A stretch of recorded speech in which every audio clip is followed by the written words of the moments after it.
السلام علیکم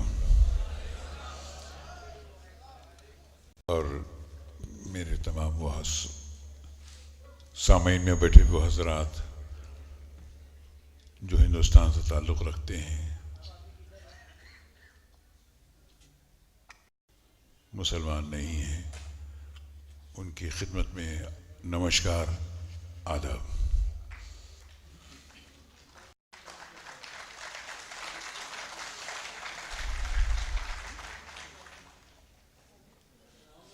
آج میں بڑے فخر کے ساتھ یہ بات کہہ سکتا ہوں کہ میں شام غالب کی یہ شو کا آج 60واں شو ہے، 60th آج شو ہے، اور میں یہ بھی بڑے فخر کے ساتھ کہہ سکتا ہوں کہ جتنے تہذیب و تمدن اور شائستگی کے ساتھ یہ شو آج کویت میں ہوا ہے، اس سے پہلے کبھی نہیں ہوا ہے سر۔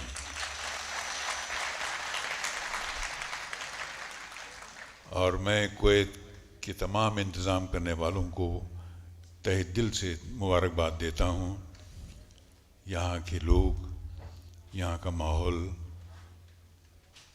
اور سامعین اور منتظمین، اللہ آپ کی عزت کو باوقار طریقے سے سلامت رکھے، اور آپ کی دعاؤں کی طفیل میں بھی آپ کی آخری لمحے تک، آخری سانس تک خدمت کرتا رہوں، آمین ثم آمین۔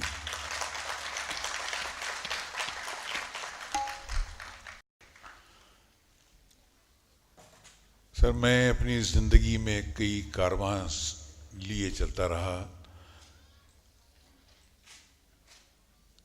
ایک معمولی سے گھرانے کا پٹھان، غریب ماں باپ کی اولاد، کابل کی پیدائش، اور کابل سے بمبئی منتقل ہونا ماں باپ کا، جبکہ میری عمر 1 سال کی تھی، اور بمبئی کے سب سے، اور ایشیا کے بلکہ دنیا کے سب سے گندے سلم کماٹی پورا میں میری پرورش ہوئی۔ وہ سلم کا وہ ایریا، جو لوگ بمبئی سے واقف ہیں جانتے ہیں کماٹی پورا کتنا ایک گندا علاقہ ہے۔ اس علاقے میں پل کر بڑا ہوا، وہیں میں نے تعلیم حاصل کی۔ اچھا خیر، وہ تو زندگی جس حال میں گزری ہے۔ تو سوال اب سب سے بڑا یہ ہے، کل ایک صاحب نے یہاں بھی مجھ سے پوچھا کہ آپ فلم لائن میں اچھی خاصی آپ کی روزی گزر بسر ہو رہی تھی، اچانک آپ کو یہ غالب کے شو کرنے کی کیا ضرورت آن پڑی؟ اس کی وجہ یہ ہے، ہر چیز کی ابتدا جو ہے وہ اپنے گھر سے ہوتی ہے سر۔ اس کی ابتدا بھی میرے گھر سے ہوئی ہے۔ ایک دن میرے فرزند نے مجھ سے پوچھا، آج سے کچھ قریب 8-9 سال پہلے، کہ غالب کام کیا کرتے تھے؟ انہیں جاب کیا کرتے تھے بیچارے وہ؟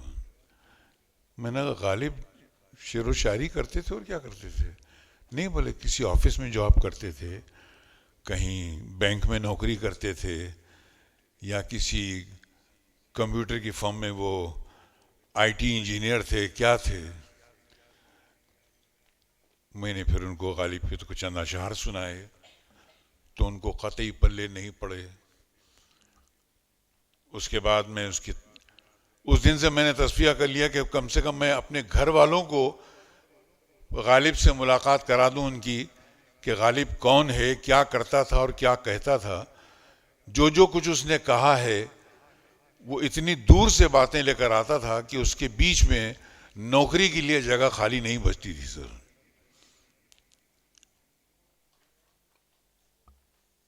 اور میں نے بہت سے میرے دوستوں کو دیکھا، اور یقین مانیے کہ اس کام پر آمادہ کرنے کے لیے میرے کچھ پروفیسر حضرات وہ ذمہ دار ہیں۔ بہت سے لوگوں کا یہ کہنا تھا کہ غالب نے شراب،